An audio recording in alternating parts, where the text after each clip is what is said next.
ചില പുരാതന ഗ്രന്ഥങ്ങൾ കാണുമ്പോൾ നമുക്ക് തോന്നാറില്ലേ ഇതൊക്കെ ഇന്ന് എങ്ങനെയാ പ്രസക്തമാവുന്നതെന്ന്. എന്നാൽ സങ്കീർത്തന പുസ്തകം വെറുമൊരു പഴയ പ്രാർത്ഥനാ പുസ്തകം മാത്രമല്ല, നമ്മുടെയൊക്കെ ജീവിതത്തിലെ ചില കാണാത്ത പോരാട്ടങ്ങൾക്കുള്ള ഒരു കിടിലൻ പ്ലേബുക്കാണെങ്കിലോ. ഇന്ന് നമ്മൾ ആ പഴയ പാട്ടുകളെ നമ്മുടെ ഇന്നത്തെ പ്രശ്നങ്ങൾക്കുള്ള ശക്തമായ ആയുധങ്ങളാക്കി എങ്ങനെ മാറ്റാമെന്നാണ് കണ്ടെത്താൻ പോകുന്നത്. നമുക്കെല്ലാവർക്കും ഈ അനുഭവം എപ്പോഴെങ്കിലുമൊക്കെ ഉണ്ടായിട്ടുണ്ടാവും അല്ലേ?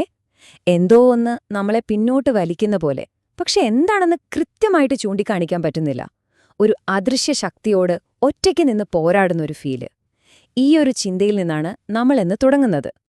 ഈ വാക്യമാണ് നമ്മുടെ ഇന്നത്തെ ചർച്ചയുടെ ആണിക്കല്ല്. ഇത് വളരെ വ്യക്തമായിട്ടൊരു കാര്യം പറയുന്നുണ്ട്.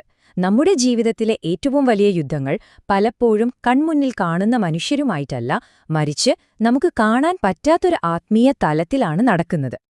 അപ്പോ നമുക്ക് ഈ കാണാത്ത പോരാട്ടത്തെക്കുറിച്ച് കുറച്ചുകൂടി ആഴത്തിലൊന്ന് മനസ്സിലാക്കാൻ ശ്രമിക്കാം. ഇതിലെ ആദ്യത്തെ പടിയെന്ന് പറയുന്നത് ഇങ്ങനെ ഒന്നുണ്ട് എന്നുള്ള ഒരു അവബോധം നേടുക എന്നതാണ്. ഇവിടെ ശരിക്കും രസകരമായൊരു താരതമ്യമുണ്ട്. ഇയ്യോബിന്റെ കാര്യം നോക്കൂ. തനിക്ക് സംഭവിക്കുന്ന ദുരന്തങ്ങൾക്ക് പിന്നിലൊരു ആത്മീയ പോരാട്ടം നടക്കുന്നുണ്ടെന്ന് പാവത്തിന് അറിയില്ലായിരുന്നു. അതുകൊണ്ട് അദ്ദേഹം പറഞ്ഞു, ദൈവം തന്നു, ദൈവമെടുത്തു. എന്നാൽ പുതിയ നിയമം നമുക്കൊരു പടി കൂടി മുന്നിലുള്ള കാഴ്ചപ്പാട് തരുന്നു. അവന്റെ തന്ത്രങ്ങളെക്കുറിച്ച് നമ്മൾ അറിവില്ലാത്തവരല്ല. അതായത് നമ്മുടെ പ്രശ്നങ്ങൾക്ക് പിന്നിലൊരു ആത്മീയ തലം കൂടിയുണ്ട് എന്ന് തിരിച്ചറിയുന്നതാണ് ആദ്യത്തെ വിജയം. ശരി, അപ്പം ഈ കാണാത്ത പോരാട്ടത്തിൽ നമ്മൾ എന്ത് തന്ത്രമാണ് ഉപയോഗിക്കേണ്ടത്? ഉത്തരം വളരെ ലളിതമാണ്, എന്നാൽ അതിശക്തവുമാണ്. ആരാധന. പ്രത്യേകിച്ചും സംഗീതത്തിലൂടെയുള്ള ആരാധന ഒരു ആയുധമായി ഉപയോഗിക്കുക. ഇതിന്റെ ഏറ്റവും നല്ലൊരു ഉദാഹരണമാണ് ദാവീദിന്റെയും ശൗലിന്റെയും കഥ. ശൗൽ രാജാവിനെ ഒരു ദുരാത്മാവ് വല്ലാതെ അലട്ടിയിരുന്നു. അപ്പൊ ദാവീദ് എന്താ ചെയ്തത്? ദാവീദ് ആ ദുരാത്മാവിനോട് നേരിട്ട് യുദ്ധം ചെയ്യാൻ പോയില്ല.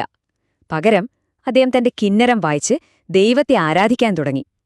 ആ ആരാധനയുടെ അന്തരീക്ഷം അവിടെ നിറഞ്ഞപ്പോ ആ അസ്വസ്ഥതയുണ്ടാക്കുന്ന ആത്മാവിന് അവിടെ നിൽക്കാൻ കഴിഞ്ഞില്ല. അത് വിട്ടുപോയി.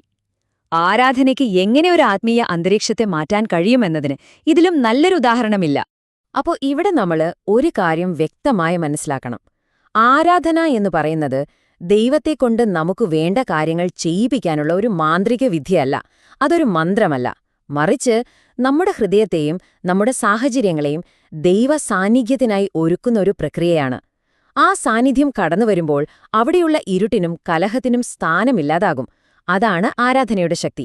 ഈ പറഞ്ഞ തന്ത്രങ്ങളെല്ലാം ഒരു പുരാതന പ്ലേബുക്കിൽ വളരെ കൃത്യമായി രേഖപ്പെടുത്തിയിട്ടുണ്ട്. അതാണ് സങ്കീർത്തന പുസ്തകം. യഥാർത്ഥ ജീവിതത്തിലെ പ്രതിസന്ധികൾക്ക് വേണ്ടി എഴുതപ്പെട്ട ഗാനങ്ങൾ. ഈ സങ്കീർത്തനങ്ങളുടെ ഒരു വൈവിധ്യം നോക്കിക്കേ. ഓരോന്നും ഓരോ പ്രത്യേക സാഹചര്യങ്ങൾക്ക് വേണ്ടിയുള്ളതാണ്.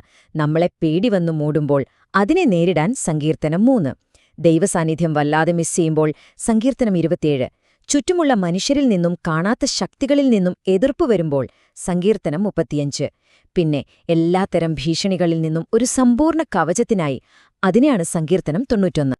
ഇനി നമുക്ക് സങ്കീർത്തനം 91ലേക്ക് കുറച്ചുകൂടി ആഴത്തിൽ ഒന്നിറങ്ങിച്ചെല്ലാം. കാരണം ഇതിനകത്തൊരു രഹസ്യം ഒളിഞ്ഞിരിപ്പുണ്ട്. ഇത് ആദ്യമായി കേട്ട ആളുകൾക്ക് വളരെ വ്യക്തമായിരുന്ന, എന്നാൽ കാലം കഴിഞ്ഞപ്പോൾ നമുക്ക് മനസ്സിലാവാതെ പോയ ഒരു കോഡ്. ഈ കോഡ് പൊളിക്കാൻ നമുക്കൊരു താക്കോല് വേണം. ആ താക്കോലാണ് ഉഗാരിറ്റി ഗ്രന്ഥങ്ങൾ. ഈ പുരാതന എഴുത്തുകൾ നമുക്കൊരു കാര്യം കാണിച്ചു തരുന്നുണ്ട്. ബൈബിളിലെ കാലഘട്ടത്തിൽ ജീവിച്ചിരുന്ന ആളുകൾ ഏതൊക്കെ പൈശാചിക ശക്തികളെയും ദേവന്മാരെയുമാണ് പേടിച്ചിരുന്നത് എന്നതിന്റെ ഒരു നേർചിത്രം. ഇതാണ് ഈ വിശകലനത്തിന്റെ കാതൽ. ശരിക്കും ശ്രദ്ധിച്ചു കേൾക്കണം. സങ്കീർത്തനം 91 വെറുമൊരു കവിതയല്ല. ആ കാലത്തെ ആളുകൾ പേടിച്ചിരുന്ന റഷഫ് എന്ന മഹാമാരിയുടെ ദേവനെക്കുറിച്ച് പറയുന്നു. എന്നിട്ട് പ്രഖ്യാപിക്കുന്നു, ഇരുട്ടിൽ സഞ്ചരിക്കുന്ന മഹാമാരിക്ക് നിങ്ങളെ ഒന്നും ചെയ്യാൻ കഴിയില്ലെന്ന്. അവർ ഭയന്നിരുന്ന പകൽ പറക്കുന്ന അസ്ത്രത്തെ നിർവീര്യമാക്കുന്നു. നട്ടുച്ച നേരത്താക്രമിക്കുന്ന ഖെത്തേബ് എന്ന ദുഷ്ടശക്തിയെക്കുറിച്ച് പറയുന്നു. അതിന് നിങ്ങളുടെ മേലൊരു അധികാരവുമില്ലെന്ന് പ്രഖ്യാപിക്കുന്നു. സർപ്പത്തെയും വ്യാളിയെയും നിങ്ങൾ ചവിട്ടി മെതിക്കുമെന്നാണ് പറയുന്നത്, അല്ലാതെ അവയുമായി യുദ്ധം ചെയ്യുമെന്നല്ല. അതായത് ദൈവത്തിൽ ആശ്രയിക്കുന്ന ഒരാൾക്ക് മുന്നിൽ ഈ ശക്തികളെല്ലാം നിസ്സാരമാണെന്ന് പേരെടുത്ത് പറഞ്ഞ് പ്രഖ്യാപിക്കുകയാണ് ഈ സങ്കീർത്തനം. ഈ ആത്മീയ ശക്തികളെ നിരായുധരാക്കുക എന്ന ആശയം പഴയ നിയമത്തിൽ മാത്രം ഒതുങ്ങുന്നില്ല കേട്ടോ.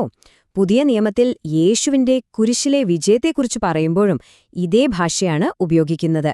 ശത്രുവിന്റെ അധികാരത്തിന്മേലുള്ള ഒരു സമ്പൂർണ്ണ വിജയത്തെയാണ് ഇത് കാണിക്കുന്നത്. ഓക്കെ, ഇത്രയും കാര്യങ്ങൾ നമ്മൾ മനസ്സിലാക്കി. ഇനി ഏറ്റവും പ്രധാനപ്പെട്ട ചോദ്യം, ഇതെല്ലാം എങ്ങനെ നമ്മുടെ ജീവിതത്തിൽ പ്രായോഗികമാക്കാം എന്നതാണ്. സംരക്ഷണത്തിലേക്കുള്ള വഴി ഇതാണ്. നമ്മൾ ഒരു കാര്യം അടിവരയിട്ട് മനസ്സിലാക്കണം. സങ്കീർത്തനങ്ങൾ മാന്ത്രിക മന്ത്രങ്ങളല്ല. വെറുതെ ആ വാക്കുകൾ ഉരുവിടുന്നതിലല്ല ശക്തി, മറിച്ച് ആ വാക്കുകൾ നമ്മളെ എങ്ങോട്ട് നയിക്കുന്നു എന്നതിലാണ്. ദൈവസാന്നിധ്യത്തിൽ വസിക്കാൻ, അവനിൽ പൂർണ്ണമായി വിശ്വസിക്കാൻ, നമ്മുടെ ജീവിതം അവന് പൂർണ്ണമായി സമർപ്പിക്കാൻ.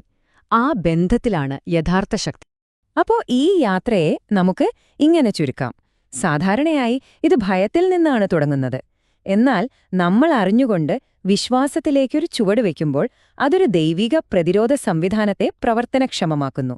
ആ പ്രതിരോധമാണ് നമ്മളെ സമ്പൂർണ്ണ സംരക്ഷണത്തിലേക്ക് നയിക്കുന്നത്. ഇതൊരു പ്രക്രിയയാണ്, ഒറ്റ നിമിഷത്തെ പ്രാർത്ഥനയല്ല. അവസാനം ഇതെല്ലാം ഒരൊറ്റ കാര്യത്തിലേക്ക് വരുന്നു. നമ്മുടെ ഉത്കണ്ഠകളും ഭയങ്ങളും പോരാട്ടങ്ങളുമെല്ലാം അറിഞ്ഞുകൊണ്ട് ദൈവത്തിന് സമർപ്പിക്കുക. കാരണം അവൻ നമ്മളെക്കുറിച്ച് കരുതലുള്ളവനാണ്. അതുകൊണ്ട് ഈ ഒരു ചോദ്യം ഞാൻ നിങ്ങൾക്ക് മുന്നിൽ വയ്ക്കുകയാണ്. നിങ്ങളുടെ ജീവിതത്തിലെ സാഹചര്യങ്ങളിൽ നിങ്ങളുടെ സകല ഭാരങ്ങളും അവന്റെ മേലിടുക എന്നു പറഞ്ഞാൽ അത് പ്രായോഗികമായി എങ്ങനെയായിരിക്കും?